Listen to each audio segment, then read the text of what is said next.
एक शराबी अपने एक पैर फुटपाथ पर और एक सड़क पर रखकर टेढ़ा मेढ़ा चल रहा था। एक पुलिस वाला ने यह देखकर बोला कि इतना शराब क्यों पी है जो ऐसा चल रहे हो। शराबी जल्दी से सीधा होकर बोला, धन्यवाद जो आपने बता दिया कि मैंने शराब पी रखी है, वरना मैं तो समझ रहा था कि मैं लंगड़ा हो गया हूँ।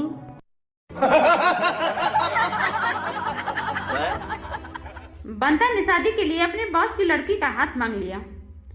बॉस ने गुस्सा करते हुए बोला कि साले, अपनी औकात देखी है? जितनी तुझे सैलरी मिलती है उतने पैसों में तो मेरी बेटी के लिए टॉयलेट पेपर भी नहीं आएगा। बंता, अच्छा, अगर आपकी लड़की इतनी ज़्यादा पोटी करती है तो फिर शादी के लिए बात आगे मत बढ़ाओ, रहने दो।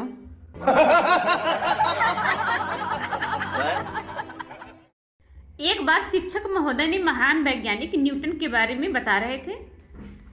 शिक्षक बोले कि बच्चों, आप सब जानते हो, एक बार न्यूटन बगीचे में बैठा हुआ था कि तभी एक सेब उसके सर पर आ गिरा और तब उसने गुरुत्वाकर्षण के नियम की खोज की। तो आप सब बताओ कि इस घटना से आप लोगों को क्या सीख मिली? शिक्षक की बात सुनकर किसी बच्चे ने हाथ नहीं उठाया, बस हमेशा की तरह पप्पू ही हाथ उठाया। शिक्षक बोले कि हाँ बेटा पप्पू, तुम ही बताओ। पप्पू, अरे सर, बात बिल्कुल साफ है। अगर न्यूटन बगीचे में न बैठकर हम लोगों के जैसे कक्षा में बैठा होता तो आज किसी चीज की खोज नहीं कर पाता।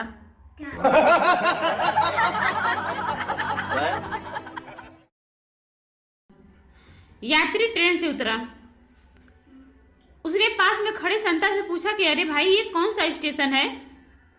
संता हंसा और जोर जोर से हंसा। हंसते हंसते वो लोटपोट हो गया और बड़ी मुश्किल से अपने आप को संभालते हुए उसने बोला कि अरे पगले, ये रेलवे स्टेशन है।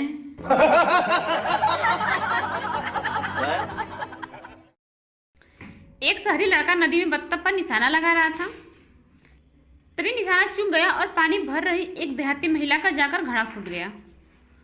वह उस स्त्री के पास गया और बोला कि सॉरी फॉर दैट। उस औरत ने एक झन्नाटेदार थप्पड़ मारा और बोली कि दही जरा के नाती, एक तो घड़ा फोड़ दी, ऊपर से कहा था कि साड़ी फाड़ दे। अरे हम तो करेजा निकाल के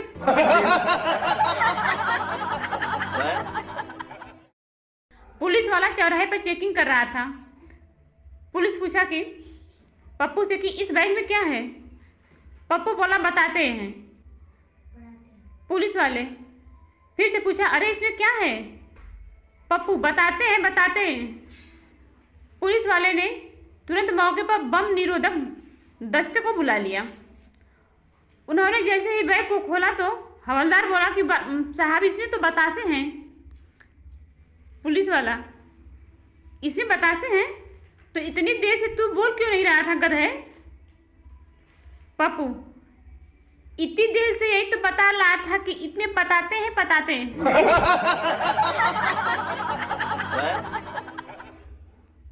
भिखारी कार में बैठी सेठानी से, मैडम 10 रुपए दे दो। मैडम ने पैसे दे दिया। भिखारी जाने लगा। तभी मैडम बोली कि अरे बाबा, दुआ तो देते जाओ। भिखारी, BMW में तो बैठी है मोटी, अब क्या रॉकेट में बैठेगी?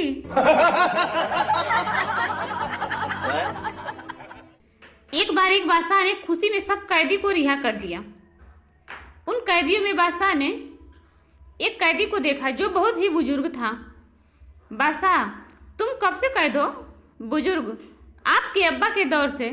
यह सुनकर बादशाह की आंखों में आंसू आ गए और बोला कि इसको दोबारा कैद कर दो, ये अब्बा का निशानी है। एक आदमी की पत्नी मर गई। जब उसे शमशान ले जाया जा रहा था तो पूरे रास्ते बेचारा पति रो रहा था, बहुत रो रहा था, चिल्ला चिल्ला के बहुत तेज तेज रो रहा था। पास खड़ी लड़की ने सहेली से कहा कि ये अपनी पत्नी को कितना प्यार करता है, काश इसका पता मेरे पास होता तो मैं इसे से शादी कर लेती। रोते हुए पति ने उस लड़की की बात सुन ली। वो और भी जोर से और ऊंची आवाज में रोते हुए बोला कि राजू गुप्ता को गली नंबर 4 मकान नंबर 12 में अकेले छोड़कर कहाँ चली गई तू? लड़का बोला कि जरा मेरी आंखों में देखो, क्या नजर आता है? सच सच बताना। लड़की, अरे मुझे तो इसमें प्यार नजर आता है। लड़का गुस्से से, ज्यादा बात मत बना, मेरी आंख में मच्छर चला गया है, गौर से देख और निकाल इसे।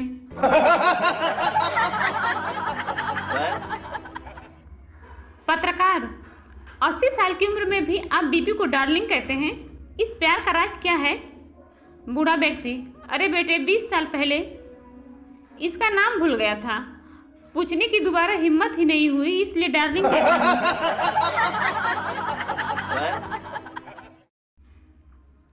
एक आदमी एक गाड़ी के एक्सीडेंट का चश्मदीद गवाह था। उसे अदालत बुलाया गया। वकील और गवाह के बीच सवाल जवाब का सिलसिला शुरू हुआ। वकील बोला कि क्या तुमने सच में एक्सीडेंट देखा है? गवाह, जी हाँ साहब। वकील, जब एक्सीडेंट हुआ तो तुम उस जगह से कितनी दूरी पर खड़े थे? गवाह, 30 फुट और 6.25 इंच। वकील, क्या तुम बता सकते हो कि तुम इस दूरी को इतनी प्रामाणिकता से कैसे कह सकते हो? गवाह, क्योंकि जब एक्सीडेंट हुआ तो मैंने उसी वक्त उस जगह की दूरी को इंच टेप से नाप लिया था। मैं जानता था कि कोर्ट में कोई बेवकूफ वकील इस प्रश्न को जरूर पूछेगा।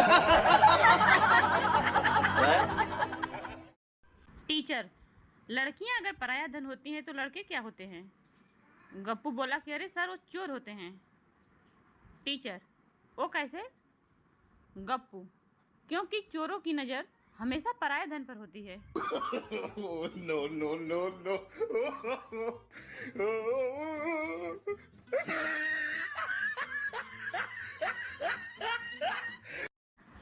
पति, तुम इतना क्यों चिल्लाती हो? पत्नी, क्योंकि हर बार गलती तुम ही करते हो। पति, काश तुम एक कोयल होती। पत्नी, तो फिर क्या करते? पति, फिर मैं तुझसे पूछता कि बता कौन ज्यादा गलती करता है, और तू कोयल की तरह कूं कूं करती। No no no no.